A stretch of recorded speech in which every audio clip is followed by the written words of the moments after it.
క్రైస్తవ్యం సనాతన ధర్మం పైన చేస్తున్న దాడుల్ని తెలుసుకోవాలనుకునే వాళ్ళు ఈ వీడియోని కంటిన్యూస్ గా చూడండి, మీకు తెలుస్తుంది. భారతదేశం దేవుడు ఒక్కడే అన్నది పరిశుద్ధ బైబిల్ గ్రంథం దేవుడు ఒక్కడే అంటుంది. ఈ పరిశుద్ధ గ్రంథం దేవుడు ఒక్కడే అని ఎక్కడ చెప్పలా. దాన్ని సూర్యుని యొక్క కాపుదల కోసం మనం ప్రార్థన చేయాలి. సూర్యుడు దేవుడు కాదు. ఈ కథ ఎక్కడుందిరా? విష్ణు పురాణంలో ఉందా? ఏ విష్ణు పురాణంలో ఉంది? నీ మామ ఏమన్నా సపరేట్ గా రాసిందా? ఓంకారం అనేటువంటిది 3 అక్షరముల కలయిక. నీ పాడి, నీ పచ్చికూడు, నీ తద్దినము. ఒరే, క్రీస్తునాథుడు భూమికి నట్టనడు పుట్టాడు. యేసు దేవుడే కాదు అని చెప్పి ఒక్కదాంతో తేలిపోయింది. ఎందుకంటే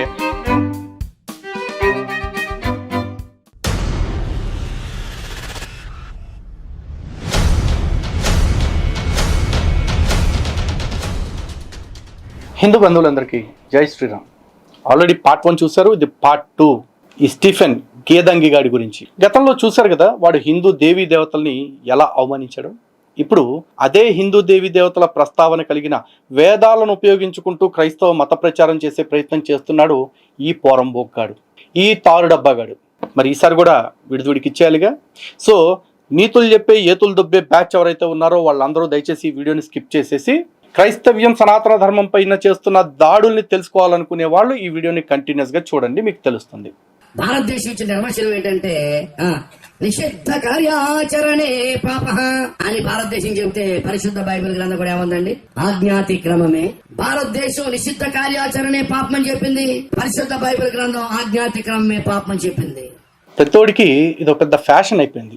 ఏదో ఒక వాక్యాన్ని పట్టుకోవటం, దాన్ని కొంచెం అని చెప్పటం, అది సంస్కృతంలో ఉండేపాటికి నిజంగా ఇది హిందూ గ్రంథాల్లో ఉందేమో అని మనం కన్ఫ్యూజ్ అవటం.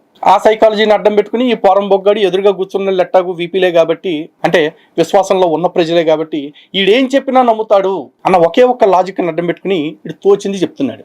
నిషిద్ధ కార్యాచరణే పాపః అనే శ్లోకం హిందూ గ్రంథాల్లో ఎక్కడా లేదు. బట్ ఎస్, కొన్ని నిషిద్ధమైన పనులు చేస్తే పాపమే. అందులో ఎలాంటిది?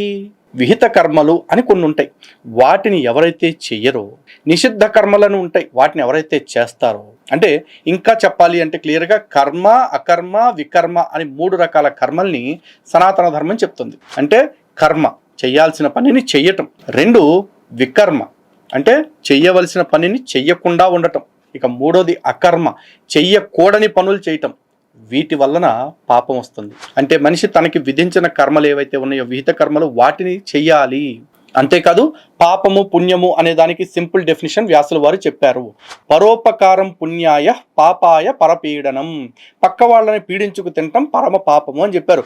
ఇప్పుడు ఈ పోరంబొగ్గలు కానీ వచ్చేసి ఏమండి ప్రార్థన చేస్తాం మతం మారుతారా, ఏమండి ప్రార్థన చేస్తాం మతం మారుతారా, ఏమండి ప్రార్థన చేస్తాం మతం మారుతారా అని మతం ముష్టెత్తుకుంటూ మన కొంపల చుట్టూ తిరుగుతూ అడుక్కుంటూ ఉంటారు కదా, మన ఇబ్బంది పెడుతూ.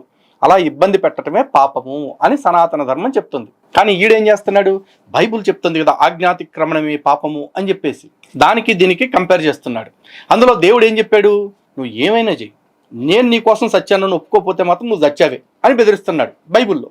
మన దేవుళ్ళు ఎక్కడైనా అలా బెదిరించారా? ఎప్పుడైనా శివుడు ఎరా మరి మీకోసం నేను విషం దాకా గొంతులో దాచుకున్నాను, నన్ను నమ్మనంటావు వింటారు, నువ్వు నిన్న నరకంలో వేసి తందూరి చేస్తా అని శివుడు ఎప్పుడైనా అన్నాడా? లేదుగా. పోనీ విష్ణుమూర్తి ఎక్కడైనా మీకోసం నేను 10 అవతారాలు ఎత్తానురా, మీరు నన్ను నమ్మకుండా ఎవడో కొట్టంగాని ఎక్కడో విదేశాల నుంచి వచ్చిన నమ్ముతారేంట్రా, మీ సంగతి చూస్తా నాగండి అని విష్ణుమూర్తి ఎప్పుడైనా బ్లాక్మెయిల్ చేశాడా?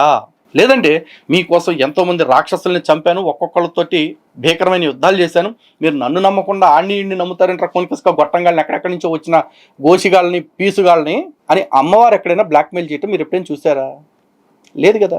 సో మరి 2 గ్రంథాలని గాడిద కొడికి ఎలా కంపేర్ చేస్తున్నాడు అంటే, అవతలోడికి ఏమీ తెలియదు కాబట్టి వీడు అన్నీ తెలిసినట్టు మాట్లాడేస్తాడు. ఎదటోడి అజ్ఞానమే వీడి విజ్ఞానం. వీళ్ళ దేవుళ్ళలాగానే ఈ పాస్టర్లు కూడా, వీళ్ళ బ్యాచ్ అంతా కూడా ఎట్టా ఉంటుందంటే, విశ్వాసులు అందరూ ఉపవాసం రోజు చెప్పారంటే నేను 10 పొట్టేళ్ళు కోసి పలా వండిస్తానని చెప్తారు. వాళ్ళు ఎట్టాగో ఉపవాసమే కదా. సో వీడు వండాల్సిన పని లేదు, వాళ్ళు తినే పని లేదు, కానీ నేను చేసేసాను అనిపించుకోవచ్చు. సో వీళ్ళ నాటకాలు కూడా ఎట్టాగా ఉంటాయి. భారతదేశం దేవుడు ఒక్కడే అన్నది పరిశుద్ధ బైబిల్ గ్రంథం దేవుడు ఒక్కడే అంటుంది. ఈ పరిశుద్ధ గ్రంథం దేవుడు ఒక్కడే అని ఎక్కడ చెప్పలా. దాన్ని 2 రకాలుగా చెప్తున్నారు. ఒక చోటేమో దేవుడు ఒక్కడే అంటాడు, ఒక చోటేమో దేవుడు 3 అంటారు, ఒక చోటేమో చాలా రాసుకుంటారు. కానీ సనాతన గ్రంథాలు ఏకో వై బ్రహ్మణ ద్వితీయం, రెండవది లేదు, ఉన్నదంతా బ్రహ్మమే. అంటే భగవంతుడు ఒక్కడని కాదురా, ఉన్నదంతా భగవంతుడే. అదే ఏకం, అదే అద్వైతం, నాన్ డ్యువలిజం. సనాతన ధర్మం చెప్పే నాన్ డ్యువలిజంకి, మీ ఎడారి మతాలు చెప్పే ఈ డ్యువలిజంకి చాలా వ్యత్యాసం ఉంది. మీకు దేవుడు ఒక్కడే లేదా ఒక్కడే దేవుడు, కానీ మాకు ఉన్నదంతా ఒక్కటే, అదే దేవుడు. సింపుల్ టర్మ్స్ లో చెప్పిన సనాతన అద్వైతాన్ని అర్థం చేసుకోవాలనుకుంటే నువ్వు 600 జన్మలు ఎత్తినా నీకు అర్థం కాదురా. భారతదేశం దేవుల్లో త్రిత్వం ఉందన్నది పరిశుద్ధ బైబిల్ గ్రంథం దేవుల్లో త్రిత్వం ఉందని చెబుతా ఉంది. నీ మా అమ్మ చెప్పిందేమో, మా గ్రంథాలు ఎక్కడ అట్లా చెప్పలా దేవుళ్ళో త్రిత్వం ఉంది అని చెప్పేసి అనలేదురా. దేవుడు ఒక్కడే. నాకు చెప్పా కదా, ఏకో వై బ్రహ్మణ ద్వితీయం. ఓకే, అండ్ దేశానికి ఒక సూర్యుడు ఉంటాడా లేదా ప్రపంచమంతరికి ఒక సూర్యుడా? ఏమండి, అమెరికా వాళ్ళకు సూర్యుడు, ఇంగ్లాండ్ వాళ్ళకు సూర్యుడు, పాకిస్తాన్ వాళ్ళకు సూర్యుడు ఉంటాడా? సమస్త ప్రపంచ ప్రజలకు సూర్యుడు ఒక్కడే ఎలాగుంటాడో సమస్త ప్రపంచ ప్రజలందరికీ దేవుడిని ఒక్కడనే. ఈ గొట్టంగాడికి అర్థం అవ్వాల్సింది ఏంటంటే వీడి మతం ఈ ప్రపంచం దగ్గర ఆగిపోయింది. అందుకే వీడు ఒక్క సూర్యుడి దగ్గరే చూస్తున్నాడు. కానీ మా సనాతన ధర్మం ప్రకారం చూసుకున్నట్టయితే మనముంటున్న ఈ విశ్వంలో, ఈ బ్రహ్మాండంలోనే అనేక మంది సూర్యులు ఉన్నారు. అందుకే భగవంతుణ్ణి కోటి సూర్య సమప్రభ అంటారు. అంటే లెక్కలేనంత మంది సూర్యుల వెలుగు ఎంత ఉంటుందో భగవంతుడి వెలుగు అంతకంటే ఎక్కువ ఉంటుంది. అందుకే ఇక్కడ భగవంతుడిని చెప్పేటప్పుడు అఖిలాండ కోటి బ్రహ్మాండ నాయకుడు అంటారు. లలితా సహస్రనామంలో ఆ భగవత్ తత్వాన్ని అమ్మవారిగా చూసేవాళ్ళు కూడా అఖిలాండ కోటి బ్రహ్మాండ జనని అంటారు. అంటే మన బ్రహ్మాండాలు లాంటివి అనేక కోట్ల కోట్ల కోట్ల బ్రహ్మాండాలు ఉన్నాయి. మన బ్రహ్మాండాల్లోనే కొన్ని వేల లక్షల సూర్యులు ఉంటే అనేక కోట్ల బ్రహ్మాండాల్లో ఎంతమంది సూర్యులు ఉంటారు? దాని గురించి లెక్కేయటం పక్కన పెడితే ఆలోచించటానికి కూడా మీ ఎడారి మతాలకి కొన్ని కోట్ల సంవత్సరాలు పట్టిద్ది. కొన్ని కోట్ల జన్మలు పట్టిద్ది. ఏకో నారాయణ, ఈశ్వరుడు ఒక్కడే, దేవుడు ఒక్కడే, కనుక నేను సూర్యుని వంటి వాడను అని దేవుడు చెప్పాడు. మనోళ్ళు ఇటు ఊర్లోకి వచ్చిన తర్వాత ఎలా ఉంటున్నాడు రా దేవుడు అంటే, ఏలేదురా దేవుడు అంటే సూర్యుడు అనేసి. అంతే మనోళ్ళు తూర్పు తిరిగి దేవుడు దండం పెట్టడం మొదలెట్టారు. సూర్య భగవానుడు. అది ఈ గాడిద కొడుకులకి మన గ్రంథాలని ఇలా వాకర తెప్పకపోతే ఏమీ నడవదు.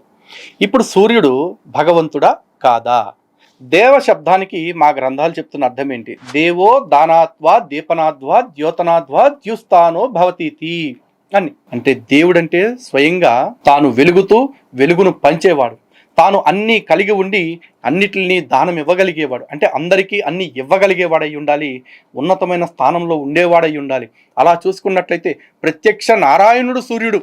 అంటే నారాయణ స్వరూపాన్ని మనకి వ్యక్తం చేయటం కోసం ఉన్న ప్రత్యక్ష అనుభవం సూర్య భగవానుడు. కానీ సూర్యుడు మాత్రమే దేవుడు కాదు. సూర్యుడితో సహా ఈ సృష్టిలో ఉన్న ప్రతి అణువు మాకు భగవంతుడే. ఆ సూర్యుడి కంటే కోటి సూర్య సమప్రభాభాసంగా భగవంతుడు ఇంకో స్థానంలో కూడా వెలుగై ఉన్నాడు. అంతటా ఉండేవాడు, అన్నిటా ఉండేవాడు ఒక్కడే. ఆ ఒక్కడిని సూర్యుల్లో కూడా మేము చూస్తున్నాం. కారణం ఏంటంటే ఆ భగవత్ శక్తి. అంటే ఈ భూమి మీద మనుషులు బతకాలన్నా, పంటలు పండాలన్నా, జీవులు మనుగడ సాగించాలన్నా, ఈ భూమి మీద అనేక రకాల వనరులు పెరగాలన్నా సూర్యుడు, సూర్యకాంతే మనకు అవసరం. కాబట్టి ఆ సూర్యుడిని భగవత్ స్వరూపంగా చూస్తున్నాం. నువ్వు ఎవడైతే పీకుడుగాడు దేవుడు అని చెప్పేసి అనుకుంటున్నావో ఆ దేవుడు వల్ల ఈ భూమికి కలిగిన నయా పైసా ప్రయోజనం ఏదన్నా ఉంటే నువ్వు చెప్పు. విష్ణు పురాణంలో ఒక కథ ఉంది. రాక్షసులకి బ్రహ్మ ఒక వరం ఇచ్చాడు. బ్రహ్మ దగ్గర ఒక వరం పొందారు. అసురాలు అంటారు మన రాక్షసులు. ఏం చేశారంటే ఆ వరం ఏంటంటే ఈ వేళ చచ్చిపోతే మళ్ళా తెల్లారి బతికిపోతారండి. అదొక వరం వాళ్ళకి. ఈ వేళ అని చంపేస్తే రాక్షసుల్ని మళ్ళీ తెల్లారి బతికిపోయేటువంటి వరం బ్రహ్మ ఇచ్చాడు. పిల్లరా, ఈ రాక్షసులు ఏం చేస్తున్నారంటే సూర్యుడిని మింగేయాలని ప్రయత్నం చేస్తున్నారు. సూర్యుని మింగేయాలని ప్రయత్నం చేస్తా ఉంటే ఇంద్రుడు, చంద్రుడు కలిపి వజ్రాయుధంతో సూర్యుడిని కాపాడుతుంటారు, ప్రొటెక్ట్ చేస్తూ ఉంటారు. ఈ రాక్షసులు ఎప్పటికప్పుడు సూర్యుని మింగేయాలని ప్రయత్నం చేస్తూ ఉంటారు. అందుకనే సూర్యుని యొక్క కాపుదల కోసం 3 మంత్రాలు మనం చెప్పాలి, 3 ప్రార్థనలు చేయాలి. ఒకటి, సూర్యుని మింగేయాలనుకునేటువంటి రాక్షసుల యొక్క వాహనాలు నాశనం అయిపోవాలి, మొదటి మంత్రం. రెండవది, ఆ రాక్షసుల యొక్క ఆయుధాలు నాశనం అయిపోవాలి, రెండవ మంత్రం. మూడవ మంత్రం, అసలు రాక్షసులే నాశనం అయిపోవాలి. ఎందుకంటే లేకపోతే వాళ్ళు ఎవరిని మింగేస్తారు? మాట్లాడితే ఎవరిని మింగేస్తారు? సూర్యుని అంటే సూర్యుని యొక్క కాపుదల కోసం మనం ప్రార్థన చేయాలి. దేవుని యొక్క ప్రొటెక్షన్ కోసం మానవుడు ప్రార్థన చేయగలడా? దేవుడే అందరినీ కూడా ప్రొటెక్ట్ చేయాలి. కనుక సూర్యుడు దేవుడు కాదు. ఈ కథ ఎక్కడుందిరా? విష్ణు పురాణంలో ఉందా? ఏ విష్ణు పురాణంలో ఉంది? నీ మామ ఏమన్నా సపరేట్గా రాసిందా? నీ మామ ఏమన్నా సపరేట్గా నీ కోసం రాసిందేమో, అది ఎత్తుకుదు కనపడద్ది. అంటే గ్రహణ ప్రక్రియని అర్థం అవటం కోసం ఆనాటి ప్రజలకి చెప్పిన కథని ఆ కథ కూడా తిన్నగా తెలుసుకోకుండా ఈడికి తోచిన స్టైల్లో వక్రీకరించేసి ఇష్టారాజ్యంగా చెప్తా ఉన్నాడు. పైగా ఏమంటున్నాడు, దేవుడి కోసం మనం ప్రార్థన చేయాలా అంటున్నాడు. మరి సమస్త ఘనత మహిమ మొత్తం ప్రభు కలుగుగాక, దేవుని నామానికి మహిమ కలుగునుగాక, మొగ్గ కలుగునుగాక ముష్టి మాటలు మాట్లాడుతున్నది ఎవర్రా? మీరు కాదు. నీ నామము ఘనపరచబడునుగాక, నీ నామము ద్రావపరచబడునుగాక, నీ నామము ఇంకేదో పరచబడునుగాక అని ప్రార్థన చేసేది ఎవర్రా? మీరా మేమా? అసలు నువ్వేదైతే ప్రార్థన చెప్పావో ఆ దిక్కుమాల ప్రార్థన ఏ మంత్రంలో ఉందో చెప్పరా? ఓరక్కొక్క. ఇప్పుడు ఈ ఆడవాళ్ళకి నెల తప్పగానే కక్కుకుంటారు కదా, అవి ఏంటనుకుంటారు? ఆ పండు తాలూకు శేషమే. ఆ శాపమే ఇది. అది ఇన్ఫెక్షన్ కాదు, నా అరక్క కాదు.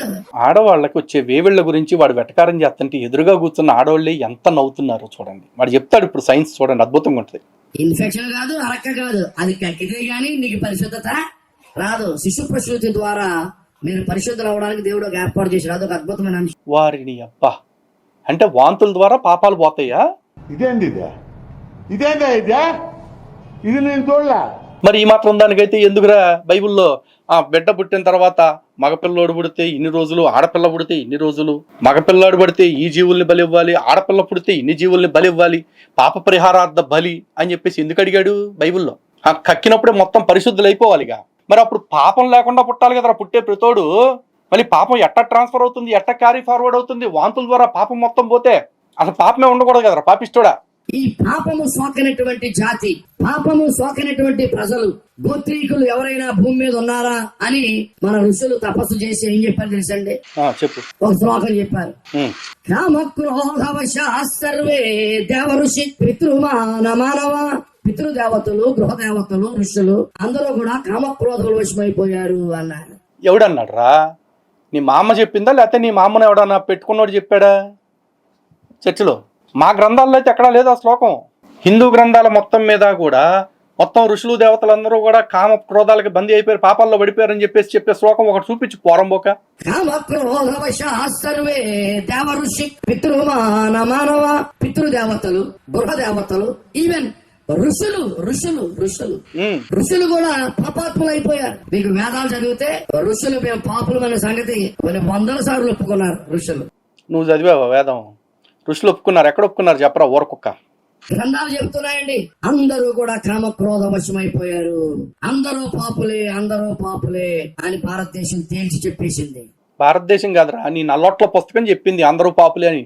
భారతదేశం ఎప్పుడు కూడా మనిషిని అమృతస్య పుత్రః అనే చెప్తుంది వేదం. దాన్నే పరిశుద్ధ బైబిల్ గ్రంథం అంటుంది. నీతిమంతుడు లేడు, ఒక్కడును లేడు, అందరూ పాపము చేసి దేవుడు అనుగ్రహించిన మహిమను పొందలేకపోతున్నాడు. కనుక సనాతన ధర్మముతో టాలీ అవుతుందా లేదా? మీరు తెలియక దేని యందు భక్తి కలిగి ఉన్నారు, నేను దానినే ప్రచురపరుస్తున్నాను. మేమేదో లేని సంగతి చెబుతున్నామని అనుకోకండి ప్రియులారా. మీది మాది ఒకటే, దేవునికి స్తోత్రం కలుగునుగాక. మరి ఒకటే అయినప్పుడు మేము నమ్మే దేవతలందరినీ నమ్మటానికి గుడారాల్లో నొప్పెందుకు వస్తుందిరా ఒక్కొక్క గాడిదకి? చెప్పండి సమాధానం. ప్రీతమ భారతీయ సహోదరులారా, ప్రభు అయిన యేసు క్రీస్తునందు విశ్వాసం ఉంచడానికి మీకే అభ్యంతరం అక్కర్లేదు. ఇది మన సనాతన ధర్మానికి గొడ్డలు పెట్టు కాదు, సరికదా? సనాతన ధర్మంతో సంపూర్ణంగా ఏకీభవిస్తూ మన సనాతన ధర్మాన్ని దృఢపరుస్తూ ఉన్నటువంటి పరిశుద్ధ బైబిల్ గ్రంథం ఇది. దేవునికి స్తోత్రం కలుగునుగాక. సంపూర్ణంగా మూల సిద్ధాంతంతో, భారతీయ పునాదులు వేయబడిన మూల సిద్ధాంతాలతో సంపూర్ణంగా ఏకీభవిస్తూ ఉన్నటువంటి సిద్ధాంతమే పరిశుద్ధ బైబిల్ గ్రంథంలో వ్రాయబడి ఉంది. ఈ నీచుడు చెప్పినట్టు క్రైస్తవ్యం సనాతన ధర్మం మూల సిద్ధాంతాలైన కర్మ సిద్ధాంతంతో అంగీకరిస్తుందా? సనాతన ధర్మం యొక్క పునర్జన్మ సిద్ధాంతంతో అంగీకరిస్తుందా? సనాతన ధర్మం చెప్తున్న పాప పుణ్యాలతోటి అంగీకరిస్తుందా? సనాతన ధర్మం చెప్పిన భగవంతుడి యొక్క సర్వాంతర్యామిత్వాన్ని అంగీకరిస్తుందా? భగవంతుడి యొక్క సర్వ వ్యాపకత్వాన్ని అంగీకరిస్తుందా? ఏది లేదు. కానీ వీళ్ళు సర్వాంతర్యామిత్వం, సర్వవ్యాపకత్వాన్ని మేము కూడా ఒప్పుకుంటున్నాం అని చెప్తారు. కానీ ఆ సర్వాంతర్యామిత్వం ప్రకారం భగవంతుడు ఈ ఫోన్లో ఉన్నాడా, ఈ విగ్రహంలో ఉన్నాడా అంటే మాత్రం ఒప్పుకోరు. అంటే వాళ్ళ దేవుడు సర్వాంతర్యామి కాదు, సగమాంతర్యామి కూడా కాదు. కానీ వర్డ్ బాగుంది కదా అని వాడేసి హిందువుల్ని కన్ఫ్యూజ్ చేసి అటు మారుస్తారు. ఎరా, హిందువుల్ని కన్ఫ్యూజ్ చేసి హిందుత్వంలో ఉన్నదే అక్కడ ఉంది అని చెప్పేసి అటు మార్చే బదులు అట్నుంచి మీరే ఇటు వచ్చేయచ్చు కదా, ఇంకాస్త ఫ్లెక్సిబుల్గా ఉంటారు. అంత రిజిడ్గా చచ్చే కంటే అది చేయరు. ఎందుకంటే వీళ్ళకి భారతదేశంలో ఉన్నారు కాబట్టి వేదాల్లో వీళ్ళు వేసి వెతుక్కుంటున్నారు. అదే వీడు చైనా పోతే అక్కడ చైనా గ్రంథాల్లో వీళ్ళు దేవుడిని ఎత్తుక్కుంటారు. అదే వీళ్ళు అమెరికా పోతే అమెరికా వాడి గ్రంథాల ప్రకారం వీళ్ళు దేవుడిని ఎత్తుక్కుంటారు. ఏది అమెరికా ఇప్పటికీ మతం మారకుండా ఉండుంటే కర్మగలాలు మతం మారిపోయారు కాబట్టి ఆ పుస్తకాలని ఆ బొచ్చులను అన్నింటిలో వదిలేశారు వీళ్ళు. పాపోహ పాపకర్మ పాపాత్మ పాప సంభవ త్రాహిమాన్ కృపయా దేవ శరణాగతి వత్సల అన్యదా శరణం నాస్తి త్వమేవ శరణం మమ. ఇంగ్లీష్ లో దాన్ని ట్రాన్స్లేట్ చేయాలంటే అర్థం ఏంటంటే ఏ టు జెడ్ పాపులు అని అర్థం. మళ్ళీ అడగాలనిపించినా అడిగితే బాగోదని అయిపోతున్నా కానీ వేరే ఆప్షన్ దొరకట్లేదు. నీ మామ చెప్పిందారా ఏ టు జెడ్ పాపులు అని చెప్పేసి? అసలు ఆ మంత్రం అర్థం నీకు తెలుసా? చూద్దాం ఏమంటారు. షార్ట్ కట్ లో చెప్పాలంటే ఇలా బతుకంతా షార్ట్ కట్లు ఎత్తుక్కోవటమే. అందుకే మన పాపాల కోసం ఎవడో వచ్చి సత్తే మన పాపాలు పోతాయని నమ్ముతున్నారు. మన తలంపులు, మన ఊహలు, మన ఆలోచనలు, మన పుట్టకలు అంతా పాపము ఇష్టం. దావీదు చెప్పాడు, ఇదిగో గర్భంలోనే నా తల్లి నన్ను పాపమున ధరించెను, నేను పాపములో పుట్టిన వాడును. పాపోహ పాపకర్మ పాపాత్మ పాప సంభవ త్రాహిమాన్ కృపయా దేవా శరణాగతి వత్సల అన్యదా శరణం నాస్తి. వేరొక శరణం లేదు నాకు, దేవా నీవే శరణము ఈ పాపికి. దేవుని బిడ్డలారా, అదే ఆక్రందన ఎవరు చేశారండి? అదే ప్రార్థన భక్తుడైన దావీదు. నేను పాపంలో పుట్టిన వాడను, పాపములో నేను తల్లి నన్ను గర్భమున ధరించాను. సరిపోతుందా లేదా? చాలదు. ఎందుకంటే మీ బతుకంతా కూడా పాపమే. మీరు చేసిన పాపంతో పాటు చెయ్యని పాపాలకు కూడా మీకు వారసత్వం తీసుకుని ఆ పాపాల కోసం పుడుతున్నారు అని మీ నల్లోట్ల పుస్తకం చెప్తుంది. కానీ నువ్వు చెప్పావు చూసావా, పాపోహం పాపకర్మాహం పాపాత్మ పాప సంభవ త్రాహిమాం కృపయా దేవ శరణాగత వత్సల అన్యదా శరణం నాస్తి త్వమేవ శరణం మమ తస్మాత్ కారుణ్య భావేన రక్షరక్షో జగదీశ్వర రక్షరక్షో మహేశ్వర అని చెప్పేసి చెప్తాం. దాని అర్థం ఏంటంటే పాపోహం అంటే నేను ఏదైనా పాపాలు చేసి ఉంటే, ఎందుకంటే మనిషి అన్నవాడు తెలుసో తెలియకో ఎప్పుడు ఏదో ఒక పాపం చేస్తూనే ఉంటాడు. ఉదాహరణకి నేను ఇక్కడ మాట్లాడుతున్నప్పుడు ఈ చేతులు కలిపే క్రమంలో కూడా ఇక్కడ కొన్ని క్రిములు చనిపోవచ్చు. నీ దృష్టిలో అవి క్రిములు, భగవంతుడి దృష్టిలో అది కూడా ఒక ప్రాణే. కాబట్టి ఆ ప్రాణానికి కూడా మనం లెక్క చెప్పుకోవాల్సిందే. అది మనం తెలిసి చేశామా తెలియక చేశామా అనే దాన్ని బట్టి పాప క్షమాపణ ఉంటుంది. ఇలా తెలియక జరిగే పాపాలు ఏవైతే ఉన్నాయో ఆ పాపాలకి నిష్కృతి ఉంటుంది. అవే తీర్థయాత్రలు కావచ్చు, లేకపోతే పుష్కరాలు కావచ్చు, పుణ్యక్షేత్రాల దర్శనం కావచ్చు, మహాత్ముల యొక్క స్పర్శ కావచ్చు. ఇటువంటి వాటి వల్ల అటువంటి పాపాలు పోతాయి. ఒకవేళ అటువంటి పాపాలు చేసిన వాడనైతే పాపోహం పాపకర్మాణం ఏవైనా పాప పనులు చేసి ఉంటే, అంటే తెలిసైనా సరే కొన్నిసార్లు గత్యంతరం లేక చేసే కర్మలు కొన్ని ఉంటాయి. అటువంటి కర్మల వల్ల ఏదైనా నాకు పాపం చుట్టుకుని ఉంటే, పాపాత్మ పాపపు ఆలోచనలు కలిగిన వాడినయ్యి ఉంటే, పాప సంభవ అంటే నేను ఏదైనా పాపం వల్ల పుట్టిన వాడనైతే, పాపం అంటే పూర్వజన్మలో చేసుకున్న కర్మలు ఏవైనా మిగిలిపోయి అవి అనుభవించడం కోసం కనుక నేను జన్మించి ఉంటే, ఆ పాప ఫలితంగా ఈ జన్మ పొంది ఉంటే, త్రాహిమాం కృపయా దేవా అంటే దయచేసి నీ కృపతో నన్ను అటువంటి పాపాల నుంచి రక్షించు పరమాత్ముడా అని భగవంతుణ్ణి వేడుకోవటం. ఆ కోరుకునే క్రమంలో అన్యథా శరణం నాస్తి త్వమేవ శరణం మమ, నాకు ఇంకెవ్వరూ కూడా ఈ పని చేయలేరు. ఎందుకంటే పాపాలు తొలగించే అధికారం సంపూర్ణంగా భగవంతుడికే ఉంది. ఇంకెవ్వరిని నేను ఆశ్రయించను అని భగవంతుడి పట్ల సంపూర్ణ శరణాగతిని ప్రకటించటం. తస్మాత్ కారుణ్య భావేన రక్ష అంటారు. అంటే ఇంకా నువ్వు ఖచ్చితంగా నువ్వు ఒక్కడవే కరుణ కలిగిన వాడివి కాబట్టి నువ్వే నన్ను కాపాడాలి, నన్ను రక్షించు అని భగవంతుడిని వేడుకోవటం. మనం వేడుకున్నంత మాత్రాన భగవంతుడు మన పాపాల నుంచి కాపాడేస్తాడా అంటే, మనం తెలియక చేసిన అసంకల్పితంగా చేసిన పాపాల నుంచి భగవంతుడు మనం రక్షిస్తాడు తప్ప, కోరి చేసిన పాపాలు, తెలిసి చేసిన తప్పులు పాపాలు ఏవైతే ఉంటాయో వాటికి కర్మని ప్రతివాడు అనుభవించాల్సిందే.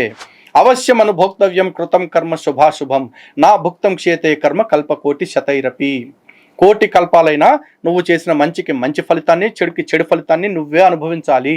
అలా చేస్తాడు. కానీ పరమాత్ముడు అనేవాడు నేను ఒకని పంపిస్తా, ఆయన మీరు కుక్కను కొట్టినట్టు కొట్టేసి రక్తం బయటికి తీసేసి బ్లడ్ తోటి బాతింగ్ చేసేస్తే మీ పాపాలన్నీ పోతాయి. ఇట్లాంటి ప్యాకేజ్ మా ధర్మంలో అయితే ఉండవరా.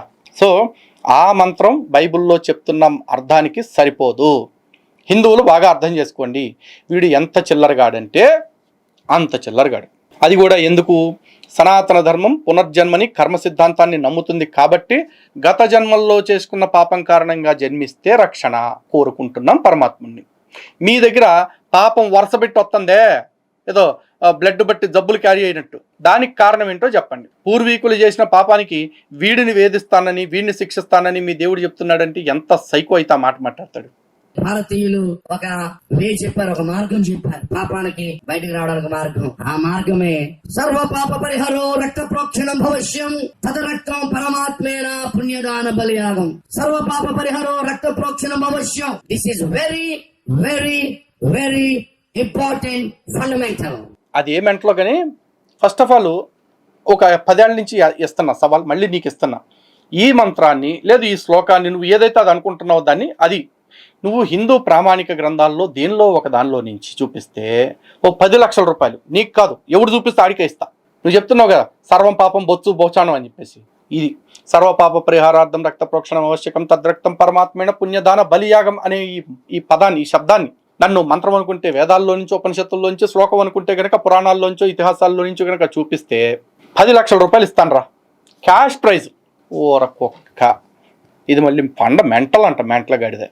ఇప్పుడు నూతన సమాజంలో రక్త ప్రోక్షణ సిద్ధాంతం నుంచి మనుషులను తొలగించేస్తూ ఉన్నారు. ధ్యానం చేస్తే పాపం పోతుందని, యోగా చేస్తే పాపం పోతుందని, ఏవేవో దుస్తులు ధరిస్తే పాపం పోతుందని దేవుని బిడ్డలారా ఈ మధ్య బోధలు బయలుదేరినాయి. ఏవేవో దుస్తులు అంటే మీకు తెలుసు కదా, అయ్యప్ప స్వామి దీక్ష లేకపోతే ఆంజనేయ స్వామి దీక్ష, శివ దీక్ష, అమ్మవారి దీక్ష తీసుకుంటే పాపాలు పోతాయి అంట. అట్ట ఎవడు చెప్పట్లేదు. పాపాలకి ఇందాక చెప్పిందే ఫిలాసఫీ సనాతన ధర్మంలో. అవశ్యం అనుభోక్తవ్యం కృతం కర్మ శుభాశుభం. నువ్వు 1,000,000 జన్మలైనా సరే నువ్వు చేసుకున్న దానికి నువ్వు ఫలితం అనుభవించాల్సిందే. ఇక్కడ ఎగ్జామ్షన్స్ లేవురా అబ్బాయి. ఎవడో వచ్చి రక్తం కారిస్తేనో ఎవడో వచ్చి ఇంకేదో కారిస్తేనో ఇక్కడేం పనులు అవ్వవు. కానీ సనాతన ధర్మం దానికి ఒప్పుకోదు. సనాతన ధర్మానికి విరుద్ధం ఇవన్నీ కూడా. సనాతన ధర్మం ఏం చెప్పిందంటే పాపం పోవాలంటే ఖచ్చితంగా రక్త ప్రోక్షణ జరగాలి. సర్వ పాప పరిహారం రక్త ప్రోక్షణం అవశ్యం, మస్ట్ మస్ట్. చూసారా, ఒక అబద్ధాన్ని కూడా ఎంత కాన్ఫిడెంట్ గా చెప్తున్నారంటే నిజంగా వీళ్ళు ఒక వర్గానికి ఇన్స్పిరేషన్. ఒక వర్గానికి కాదు, ఆ గొర్రె వర్గానికే ఇన్స్పిరేషన్ వీళ్ళు. ఆప్షనల్ కాదు, it is a must, it is compulsory. ఈ మస్ట్ ని కంపల్సరీని ఈవేళ కంపల్సరీ కాదు మస్ట్ కాదు అని దేశాన్ని తప్పుద్రోవ పట్టిస్తూ ఉన్నారు. నిజంగా గొబ్బెల్స్ గడు బతుకుని ఉంటే గుండె పగిలి చచ్చిపోయేవాడు రా. నేను కూడా ఇన్న అబద్ధాలు ఎంత గట్టిగా ఎప్పుడు చెప్పలేదని చెప్పేసి గుండె పగిలి చచ్చిపోయి ఉండేవాడు. సనాతన ధర్మం నుంచి తొలగిస్తూ ఉన్నారు. దేశము అప్రమత్తం అవ్వాల్సిన విషయం ఉంది. ఆ విషయాన్ని పరిశుద్ధ బైబిల్ గ్రంథం అంటుంది. రక్త ప్రోక్షణ లేకుండా పాప క్షమాపణ కలుగుదని సామాన్యముగా చెప్పవచ్చును కదా. ఖచ్చితంగా పాపం ఉంటే దానికి విరుగుడు రక్తమే. It's a common sense point, it's a common thing. ఒరే మీరు ఎందుకురా లాజిక్, కామన్ సెన్స్, ఇంటెలిజెన్స్ ఇట్లాంటి పదాలు వాడతారు? క్రిస్టియానిటీకి వాటికి నాకు తెలిసి ఇండియా అమెరికాకు ఉన్నంత దూరం ఉంటుంది.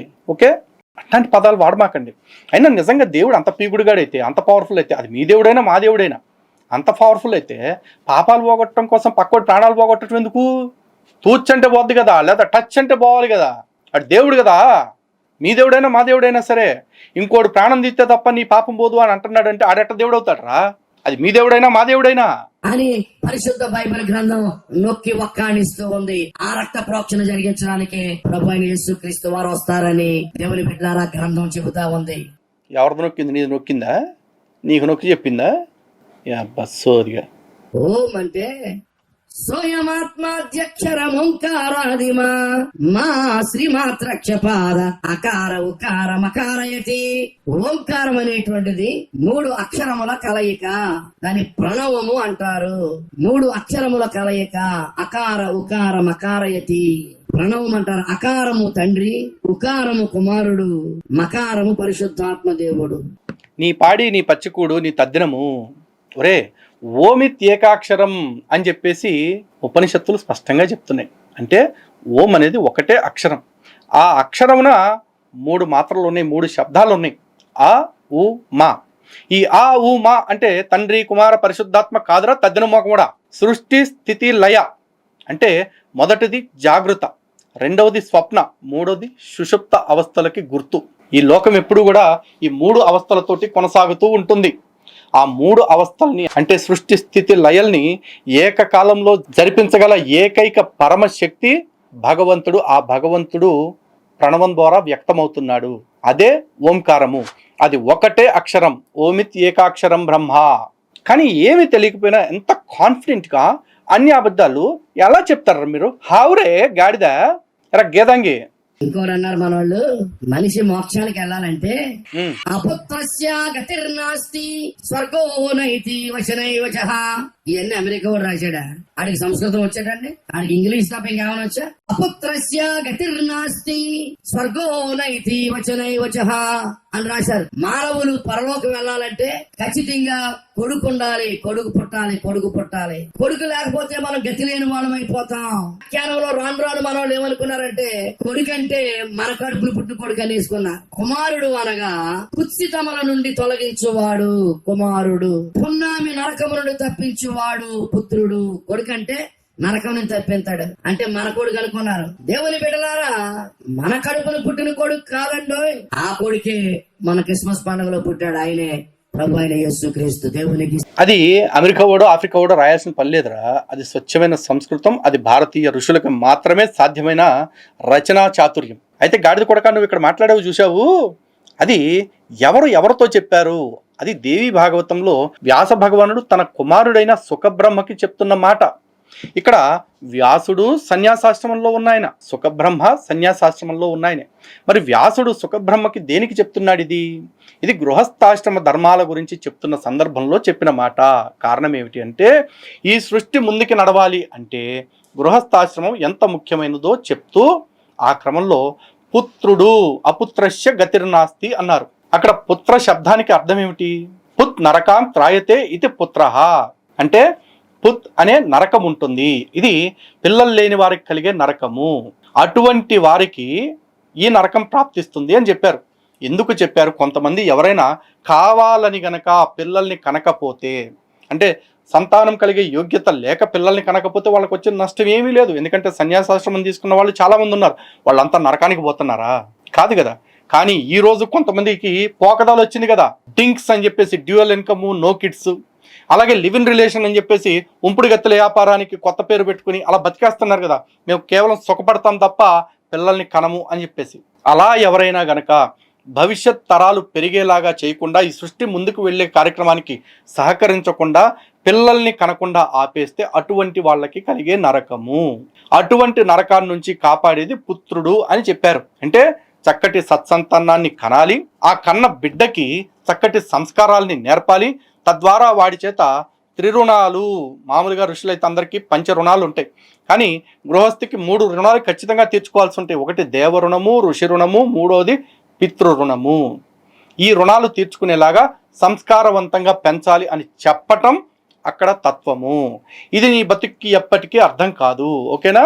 హైందవ సాంప్రదాయంలో దాన ధర్మాలు ఎందుకు చేస్తారు? పుణ్యం కలుగుతుందని చేస్తారు. దాన ధర్మాల వల్ల పుణ్యం కలగదు. మనము దాన ధర్మాలు చేస్తాం. ఎందుకు చేస్తాం? మన పుణ్యం ఆల్రెడీ కలిగిపోయింది. యేసునందు విశ్వాసం ఉంచగానే, నీటి బాప్తిసం పొందగానే మీ అతిక్రమములన్నీ కూడా కొట్టివేయబడ్డాయి. దేవునికి స్తోత్రం కలుగునగా. క్రీస్తు యేసునందున్న వారికి ఏ శిక్షా విధి లేదు. ప్రభునందు విశ్వాసం ఉంచగానే మన పేరు జీవ గ్రంథంలో రాయబడిపోయింది. ఆ సంతోషంతో తబ్బిబ్బు అయిపోయి మనం ఏం చేస్తామంటే దాన ధర్మాలు.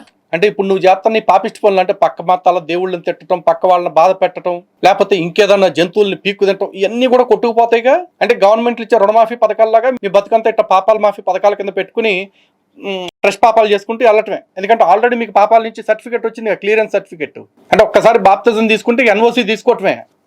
ఏం బతుకులరా. హైందవులు దేవాలయాలకు వెళ్తారు, క్రైస్తవులు తమ ఆలయాల్ని దేవుని దగ్గరికి తీసుకెళ్తారు. దేవునికి స్తోత్రం కలుగును. మీ దేహము దేవుని యొక్క ఆలయం అని మీరు ఎరుగురా. We are temples. Christians as temples, they take their temples to God, and people, Hindus and the rest of the people will go to the temple of God. దేవాలయానికి వెళ్తారు వాళ్ళు. మనం దేవాలయాల్ని దేవుని దగ్గరికి తీసుకెళ్తాం. మనమే దేవాలయాలు. దేవునికి స్తోత్రం కలుగును. ఎరా సింపుల్ లాజిక్. ఇప్పుడు ఇది కూడా సనాతన ధర్మం నుంచి కాపీ కొట్టారు. మా శంకర భగవత్పాదులు చెప్పిందే కదా, దేహోర్ దేవాలయ ప్రోక్తో జీవో దేవ సనాతన అని. ఇక్కడ మన దేహం దేవాలయం అయితే మన లోపల ఉండే జీవుడే సనాతనమైన దైవము అని చెప్పారు. కాబట్టి మేము మా శరీరాల్ని పవిత్రంగా ఉంచుకోవాలని చూస్తాం. మరి మీరేం చేస్తారు? ఇందాక చెప్పావు కదా, అప్పుడెప్పుడు ఒక మాట చెప్పావు కదా. నాకు ఒక అతను ఫోన్ చేశాడు, నాకే ఫోన్ చేశాడు. అయ్యగారు, మా ఇంట్లో రోజుకో పూజ చేస్తున్నారు, నీస్ అన్నది ఉండట్లేదు, నాలుగు చచ్చిపోయింది, మీ దాంట్లోకి వస్తే శనివారం కూడా తినేచ్చాడు కదా అని ఫోన్ చేశాడు. మరి వాడు ఎంత కరువు వచ్చిపోయాడు. దేవుని పెట్టలారా, 4 చచ్చిపోయిందండి, అసలు నీసు ఉండట్లేదండి. ఎప్పుడు చూసినా ఏదో పండగ అంటున్నారు. మాస్టర్ గారు, మీ దాంట్లోకి వస్తే యేసు ప్రభువులోకి వస్తే శనివారం కూడా తినేచ్చాడు కదా అన్నాడు. బోర్ బ్రహ్మాండం తినేసి వచ్చారా అన్న. ఎరా మరి ఇప్పుడు చెప్పు, ఇప్పుడు ఆ జంతువులన్నిటిని చంపేసి అట్లే తింటే వాటి శవాలన్నిటిని కూడా దాచుకునే శ్మశానం కింద మార్చేసినట్టేగా దేవాలయాన్ని. ఒకవేళ దేహాన్ని దేవాలయం అనుకుంటే, మరి శ్మశానంలో ఉంటాడా మీ దేవుడు? మీరు అడగొచ్చు ఇక్కడ, మీ శివుడు కూడా శ్మశానంలో ఉంటాడు కదా అని చెప్పేసి. శివుడు శ్మశానవాసి అంటానికి దానికి చాలా పెద్ద కారణం ఉంది. ఎందుకంటే ఈ భూమి అంతా కూడా శ్మశానమే. నిత్యం ఏదో ఒక జీవి చస్తూనే ఉంటుంది, ప్రతి చోట ఏదో ఒక జీవి పుడుతూనే ఉంటుంది. కాబట్టి శివుడు సర్వాంతర్యామి అని చెప్పటానికి తప్ప శ్మశానవాసి అంటే ప్రత్యేకంగా శ్మశానంలో ఉంటాడు అన్న అర్థం కానే కాదు. ఎందుకు ఇన్ని కట్టుకథలు చెప్పకపోతే మీ మతాన్ని మీరు చెప్పుకోలేరా? అంబస్య పారే భువనస్య మధ్యే నాకసపుష్టే మహతో మహ్యాన్ శుక్రేణ జ్యోతిగంశిస అనుప్రవిష్ట ప్రజాపతి గర్భే అంతః. తట్టుకో దాని మీనింగ్ చెప్పి మాట్లాడదు. ప్రజాపతిర్దే చూసారా, ఈడు మంత్రాలు చెప్తుంటే పిల్లలు ఏడుతున్నారు అక్కడ. ప్రజాపతిర్దేవేభ్యాం ఆత్మానం యజ్ఞం కృత్వా ప్రాయశ్చిత్తః. ఆ ప్రజాపతి అయినటువంటి దేవుడు భూమికి నడిబుడ్లో పుడతాడు. భారతదేశంలో పుట్టాడు. ఆసియా ఖండంలోనే ఉంది భూమికి నడిబొడ్డు పాలస్తీనా దేశం, ఇస్రాయేల్ దేశం. ప్రియులారా, భూమికి నట్ట నడుమ మీరు వరల్డ్ మ్యాప్ తీసుకుని 4 మడతల కింద పెడితే కరెక్ట్ గా మధ్యలో ఇస్రాయేల్ దేశం ఉంటది. ఎక్కడ ఏదో ఉంటుంది పక్కన పెడితే అసలు భూమి 4 మడతలు ఎందుకు పెట్టాలరా? జస్ట్ అడుగుతున్నా, ఎందుకు పెట్టాలి? గుండ్రంగా గోళాకారంలో ఉన్న భూమిని తీసుకొచ్చి బల్లపరుపుగా చపాతీలాగా పిసికి దాన్ని 4 మడతలు చేయాల్సిన కర్మ ఏంటి? సరే, ఈ కర్మ కొన్ని అట్టాగే చూద్దాం. ఒకసారి ఆగండి, గూగుల్ తల్లిని అడిగి చూద్దాం, చెప్పుద్దామా? గూగుల్ తల్లి రామ్మా, చెప్పు తల్లి. ఇదివరా which country is exact center of the earth అని చెప్పేసి కొడితే ఏం చూపిస్తుంది? No country is located at the exact physical center of the earth. కారణం ఏంటో తెలుసా? ఇప్పుడు గ్లోబ్ ఉంది, ఈ గ్లోబ్ మీద ఇప్పుడు నేను ఎక్కడ ఏలు పెడితే అదే సెంటర్ అవుతుంది. గుండ్రంగా ఉండే బంతిని ఎక్కడ పట్టుకుంటే అదే సెంటర్ అని చెప్పొచ్చురా గాడిద. మరి నువ్వు భూమికి సెంటర్ బెత్లెహేము అంటున్నావు. సరే, నువ్వు అన్నట్టు మ్యాప్ని పగలదేస్తాం, చపాతీలాగా అరగకూడదాం, కొట్టి దాన్ని 4 మడతలు పెడదాం. మడతలు పెట్టిన తర్వాత సెంటర్ ఆఫ్ ద ఎర్త్ ఏం చూపించిద్దో చూద్దాం. Which place is the centre of earth on a map అని కొట్టా. దానికి on a standard flat map the centre point is null island, the intersection of the equator and the prime meridian located in the Gulf of Guinea of West Africa అని చెప్తున్నారు. West ఆఫ్రికాలో ఉన్న Gulf of గినియాలో ఉన్న null island అనేది భూమికి centre అవుతుందంట. మరి ఇక్కడ బెత్తలహేము, జానెడ్హేము ఎక్కడి నుంచి వచ్చిందిరా? కరెక్ట్గా నాకు తెలిసి మీరు ఎట్లా రాసుకుని ఉంటారు అంటే, దీన్ని ఎట్లా అంటే వక్రీకరించుకోవచ్చు, ఎట్లా వర్ణించుకోవచ్చు అంటే, కరెక్ట్గా దేవుడు సెంటర్ నుంచి పుడతాడు అంటే ఒక స్త్రీ యొక్క మధ్య భాగం నుంచి పుడతాడు అన్న లెవెల్లో అన్వయించుకుంటే కనీసం మీకు ఏమైనా ఉపయోగం ఉండేదేమో. బట్ యూ ఫెయిల్డ్ రా, యూ లాస్ట్ ద లాజిక్. ఇప్పుడు నేను చెప్పాల్సి వచ్చింది నీకు. లేదంటే మీ దేవుడిని ఇంకో చోట ఎత్తుకోవచ్చు. భూమధ్యపురము అని చెప్తారు కదా, అంటే ఎర్త్ యొక్క క్రస్ట్, అంటే భూమిని తవ్వుకుంటూ బోర్ చేసుకుంటూ లోపలికి వెళ్తే 3959 మైళ్ళ దగ్గర భూమి యొక్క సెంటర్ ఉంది. అంటే 6371 కిలోమీటర్ల దగ్గర తవ్వుకుంటూ అక్కడికి వెళ్ళి అక్కడ మీ దేవుడు పుడితే తీసురండి. కానీ అక్కడ మీ దేవుడిని ఎత్తుకోవాలని నువ్వు వెళ్తే చచ్చిపోతావు. చచ్చిపోవటం కాదు, మర్చిపోతావు. ఎందుకంటే అక్కడ 1000 డిగ్రీల సెంటిగ్రేడ్ వేడి ఉంటుందంట. ఎప్పుడని వెళ్ళావు ఈ దిక్మల్ సైన్స్ టాలెంట్ వేసుకుని దరిద్రుడని. సో ఇప్పుడు ఇడు ఒక మంత్రం చెప్పాడు కదా, ఒక్కసారి ఆ మంత్రానికి నిజమైన అర్థం ఏంటో చూద్దాం. ఇడు చెప్పాడు కదా, అంబస్య పారే భువనస్య మధ్యే, అంటే భూమికి మధ్య భాగం అని చెప్పేసి. భువనస్య అంటే భూమధ్య కాదురా, ఈ విశ్వం యొక్క మధ్య భాగంలో. ఇంకా చెప్పాలంటే విశ్వం కూడా కాదు, ఈ భువనాలన్నిటి యొక్క మధ్య భాగంలో. అంబస్య అంటే ఈ అనంతమైన జలనిధి ఏదైతే ఉందో వీటన్నిటికీ అతీతమైన ప్రదేశంలో. భువనస్య మధ్యే అంటే సకల భువనాలకి మధ్య భాగం, అంటే అంతటికి సెంటర్ పాయింట్ భగవంతుడే అవుతాడు. అక్కడ కూడా భగవంతుడు పుడతాడు అని చెప్పలేదు గాడిది కొడక. నాకస్య పృష్ఠే మహతో మహీయాన్ అంటే స్వర్గం కంటే గొప్పగా, అన్నిటికంటే గొప్పవాటి కంటే గొప్పనైన స్థానంలో ఆయన ఉంటాడు. శుక్రేణ జ్యోతిష్య సమనువిప్రతిష్ఠ అంటే స్వయం ప్రకాశ శక్తితో నక్షత్రాలే కావచ్చు, సూర్యుడు చంద్రుడుతో సహా ప్రతి ప్రాణి అందు కూడా చైతన్య శక్తిగా ప్రకాశిస్తూ ఉంటాడు. అంతేకాదు ప్రజాపతి చరతి గర్భే అంతః అంటే అన్ని జీవరాశుల యందు, అన్నింటి యందు కూడా సకల ప్రాణుల యొక్క హృదయమునందు స్థితమై ఉంటాడు ఆ పరమాత్ముడు. అంతేగాని బెత్తలహేంలో పుడతాడు, జానెడ్హేంలో పుడతాడు, లేదా ఆంగ్లోహేంలో పుడతాడు కాదురా అడుక్కు తిని అంట్ల వెధవ. ఇలా మా వేదాలని వక్రీకరిస్తూ, మా పురాణాలని తప్పుదారి పట్టిస్తూ ఇలా మత ప్రచారం చేసుకుని బతికే బదులు ఏదైనా మురిక్కాలో చూసుకుని దూకి చచ్చిపోవచ్చు కదరా గేదంగి. డిస్కవరీ ఛానల్ కొలిసి చెప్పారు, యేసు ప్రభు పుట్టినటువంటి బెత్లెహేము, ఇశ్రాయేల్ దేశంలో బెత్లెహేము భూమికి మధ్య భాగం. ఒరే, డిస్కవరీ ఛానల్లో జంతువులను చూపిస్తారని తెలుసు, కాకపోతే ఇలా కొలిచారని నాకైతే తెలియదురా. ఒకసారి ఎప్పుడన్నా కొలిసి చూపిస్తే వాళ్ళు ఏ స్కేల్తో కొలిచారు, ఆ కొలబద్ద లెక్కలన్నీ ఏ కాగితం మీద రాశారు? అవి కొద్దిగా ఆ ఛానల్లో మళ్ళీ ఒకసారి టెలికాస్ట్ చేయించు. ఆల్రెడీ టెలికాస్ట్ అయ్యి ఉంటే యూట్యూబ్లో ఆ దరిద్రం ఏదో మాకు కూడా చూపించు. భూమికి మధ్య భాగంలో బెత్తడి ఉందంట, అదే బెత్తలహేం ఉందంట. అటువంటి భూమధ్య భాగంలో పుడతాడు ప్రజాపతి అయినటువంటి దేవుడని మన యొక్క వేద ఋషులు తెలియజేశారు. ఆ ప్రవచనానుసారంగా క్రీస్తునాథుడు భూమికి నట్టనడుము పుట్టాడు. ఈ వంకాయనాథుడు ఎక్కడా పుట్టింది లేదులే కానీ ఏమీ లేదంట అసలు అక్కడ. యేసు దేవుడే కాదు అని చెప్పి ఒక్కదాంతో తేలిపోయింది. ఎందుకంటే పుడతాడు అని చెప్పి శివుడు చెప్తున్నాడు, కానీ అక్కడ భగవంతుడు పుట్టాడు, భగవంతుడు అక్కడ స్థితమై ఉంటాడు. అంటే మొత్తం ఎంటైర్ యూనివర్సెస్ ఏవైతే ఉన్నాయో మల్టీవర్సెస్ అన్నిటికీ కూడా న్యూక్లియస్ భగవంతుడు. అంటే మధ్య భాగం నాభిస్థానం భగవంతుడే. భగవంతుడు చుట్టూ అన్నీ ఆవరించి ఉన్నాయి తప్ప భగవంతుడు ఎక్కడో ఒక చోట పుడతాడు అని ఎక్కడా చెప్పలేదు. ఈ తత్వాన్ని వీడికి ఎప్పటికీ అర్థం కాదు. అంతటా భగవంతుడు ఉన్నాడు, అన్నిటా భగవంతుడు ఉన్నాడు, అన్ని భగవంతుడి మీద ఆధారపడి ఉన్నాయి. మానవులకు మోక్షం ప్రసాదించే వ్యక్తి అజుడయ్యుండి ద్విజుడు కావాలి అన్నారు. అజుడు అనగా జన్మలేని వాడై ఉండాలి. జన్మలేని వాడై ఉండాలట, 2 సార్లు జన్మించాలట. ఇది ఈ ముడి విప్పడం చాలా కష్టతరం అయిపోయింది దేశానికి. నీ మామ తడికి చెప్పింది. పురుష సూక్తంలో చాలా స్పష్టంగా ఉంది, అజాయమానో బహుదా విజాయతే అని చెప్పేసి. అంటే పరమాత్ముడు అసలు పుట్టికే లేనివాడైనా సరే మన కోసం అనేక జన్మలు తీసుకుంటాడు అని ఉంది. ఈడేమంటాడు, ద్విజుడు అవ్వాలి అంట. ఎక్కడుందరా ద్విజుడు అవ్వాలి అని చెప్పేసి? అన్ని అబద్ధాలే. దీనికి ఈడో కట్టుగా చెప్తాడు, యేసు ఓసారి పరలోకంలో పుట్టాడు, మళ్ళోసారి ఇక్కడ పుట్టాడు అని చెప్పేసి చెప్తాడు. ఏనండి ఒకసారి సొల్లు. అతడు జన్మలేని వాడై ఉండాలి. జన్మలేని వాడై ఉంటూ 2 జన్మలు ఎత్తాలి. ఒకటి పరలోకంలో పుట్టాలి, రెండవది భూమికి నడిబొడ్లో పుట్టాలి.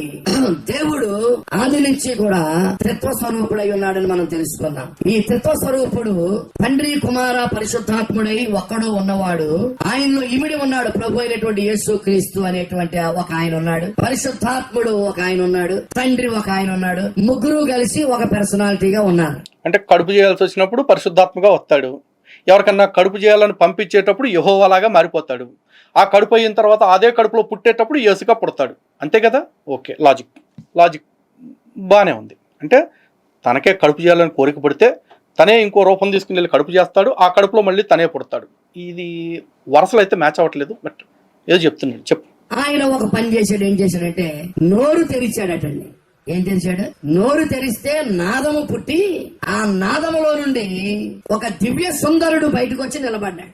ఆ నాదం ఏంటో చెప్పగలవా? ఇప్పుడు మమ్మల్ని అడిగితే ప్రణవనాదం చెప్తాము మా పురాణాల ప్రకారం, మీ ప్రకారం కూడా ఏదో ఒకటి ఉండాలిగా. ఓమే అన్నాడా? ఒకవేళ ఓమే అంటే ఆ విషయం బైబిల్లో ఎందుకు చెప్పాలా, వేదాల్లోకి వచ్చి ఎందుకు ఎత్తుక్కోవాల్సి వచ్చింది? ఒకవేళ వేదంలో చెప్పిన పదం కాకుండా ఇంకేదన్నా శబ్దం చేసుంటే ఏమని చేశాడు? నోరు తెరిచి అన్నాడా, లేకపోతే అన్నాడా, అన్నాడా? ఏమన్నాడు చెప్పు యెహోవా. తన తోటి ఈయన అంటున్నాడు, నేడు నేను నిన్ను కని ఉన్నాను, నీవు నా కుమారుడు. దూతలనైతే ఏమండి కలుగు చేశాడు, మనుషులనైతే చేత్తో చేశాడు, కొడుకునైతే కన్నాడు. దేవునికి స్తోత్రం చెప్పండి. కనటం అంటే కడుపులోంచి కన్నాడా, లేకపోతే కాపురం చేసి ఇంకెవరి ద్వారా అన్న కన్నాడా? ఇది పరలోకంలో. అసలు ఫస్ట్ ఆఫ్ ఆల్ యెహోవా దేవుడైతే ఇలా కనాలి అనే గొలెందుకు పుట్టింది? ఐ మీన్ కోరిక ఎందుకు కలిగింది? ఇప్పుడు ఎంతమంది దేవదూతలు ఉన్నారు, లెక్కకు మించిన దేవదూతలు, అంటే దాదాపు 10 లక్షల కోట్ల మంది అని మిల్టన్ రాశాడు పరలోకంలో ఉండే దేవదూతల సంఖ్య. మరి అంతమంది ఉండగా ఇంకొకరిని కనాలి కోరిక ఎందుకు వచ్చింది? పోనీ కనాలి అనుకునేవాడు కొత్తగా కొడుకుని కనాలి, కానీ తనే కొడుకుగా ఎందుకు పుట్టాడు? పోనీ కన్నవాడిని భూమి మీదకి పంపాలంటే మెల్కీషెదెకులాగా డైరెక్ట్ గా పంపొచ్చు, లేదు ఏలియాని ఎత్తుకుపోయినట్టు అలాగే భూమి మీద కూడా అగ్నిరథం మీద పంపొచ్చు. కానీ కన్య ఖాళీగా ఉంది కదా అని కడుపు చేసి కన్య ద్వారా పంపించేసి ఆ కన్యకి నిందలు ఎందుకు తెచ్చాడు? ఈ రోజుకి కూడా కన్యకి నిందలు పడుతున్నాయి అంటే కేవలం మీ దేవుడు చేసిన పని వల్లే కదా. మరి అలాంటి పని ఎందుకు చేయాల్సి వచ్చింది చెప్పగలవా? సృష్టి అంతా కలుగు చేసిన తర్వాత ఈ పాముగాడు వచ్చి ఇలా పాడు చేసిన తర్వాత మనుషులందరూ నరకానికి వెళ్ళిపోతుంటే చాలా కాలం తర్వాత, కొన్ని యుగాల తర్వాత దేవుడు కొడుకుతాడు, నాయన అందరూ నరకానికి వెళ్ళిపోతున్నారు, నువ్వు వాళ్ళ కోసం వెళ్లి ప్రాణం పెడతావా, వాళ్ళ కోసం మనుషు అవతారం ఎత్తుతావా అంటే కొడుకు అన్నాడట, తదాస్తు అన్నాడట. ఏమన్నాడండి? ఆమేన్ అన్నాడట. అప్పుడు దేవుడు మరియ గర్భంలో ఈయన్ని అవతరింపజేశాడు. అవతరింపజేయటం ఏంటి? అవతరింప చేయాలనుకున్నప్పుడు హిందూ ధర్మంలో చూడు, అయోనిజులు అని ఉంటారు, అంటే యోని సంభవులు కాని వాళ్ళు చాలా మంది ఉన్నారు. అలా పుట్టొచ్చుగా. ఓ సారీ, మీ దేవుడు అంత శక్తి లేదు కదా. జన్మ లేని వాడు అజుడైనటువంటి వాడు ఇప్పుడు ఏమయ్యాడు? ద్విజుడయ్యాడు. ఎక్కడ పుట్టాడండి? పరలోకంలో ఒకసారి పుట్టాడు, భూమికి నట్ట నడుమ భూమధ్య భాగంలో ఒకసారి పుట్టాడు. సర్లే, ఇక్కడ ఆడవాళ్ళ మనోభావాలు దెబ్బతింటే అని చెప్పలేకపోతున్నా కానీ ఏ నట్టనడి భాగంలో ఎవరేం చేస్తే పుట్టాడో చెప్పావుగా. కానీ ఎక్కడ పుడతాడో మన గ్రంథకర్తలు, మన మహానుభావులు, మన మహర్షులు ఏమండి పుట్టక మునిపే 1000 సంవత్సరాల ముందే, ఇక యేసు ప్రభు పుడతాడగానే పుట్టక మునిపే 1000 సంవత్సరాలకు ముందే ఎక్కడ పుడతాడో అడ్రస్ రాసేసినటువంటి మహానుభావులు మనవాళ్ళు. సో యాతావాత ఏంటయ్యా అంటే వేదాలను పూర్తిగా వక్రీకరించేసి వీడికి తోచిన ప్రచారం అంతా చర్చిల్లో చేసేసుకుని హిందూ దేవి దేవతల్ని, హిందూ గ్రంథాలని, హిందూ ఋషుల్ని అన్నిటిని అవమానించేసి చివరికి వచ్చేప్పటికి ఋషులు ఇదే రాశారుగా అని చెప్తున్నాడు. నిజానికి ఋషులు రాసిన ఒక్క మాట కూడా వీడు చెప్పలేదు, అన్నీ వక్రీకరించిన మాటలే చెప్పుకున్నాడు. కానీ చర్చిల్లో ఏం జరుగుతుంది ఒక్కసారి మీరు ఆలోచించండి. హిందూ దేవీ దేవతల మీద విషం కక్కటమే చర్చిల్లో జరుగుతున్న వ్యాపారం. ఎందుకంటే అక్కడ బైబిల్లో చెప్పుకోవటానికి ఆధ్యాత్మికత లేదు, యేసు గురించి చెప్పుకోవటానికి ఏ గొప్పతనం లేదు. కాబట్టి హిందూ గ్రంథాలని, హిందూ దేవీ దేవతల్ని వక్రీకరించుకుంటూ అవమానించుకుంటూ బతుకుతున్నారు. ప్రతి చర్చిలోనూ ఇదే జరుగుతూ ఉంది. అలాంటి మాటలు మాట్లాడుతున్న ప్రతి చోట కూడా హిందువులు వెళ్ళి ప్రశ్నించండి, నిలదీయండి. వీలైతే మన ధర్మాన్ని అవమానిస్తూ ఎవరన్నా కనపడితే చెప్పులతో కొట్టండి, ఏం పర్వాలేదు. జై శ్రీరామ్, భారత్ మాతాకి జై.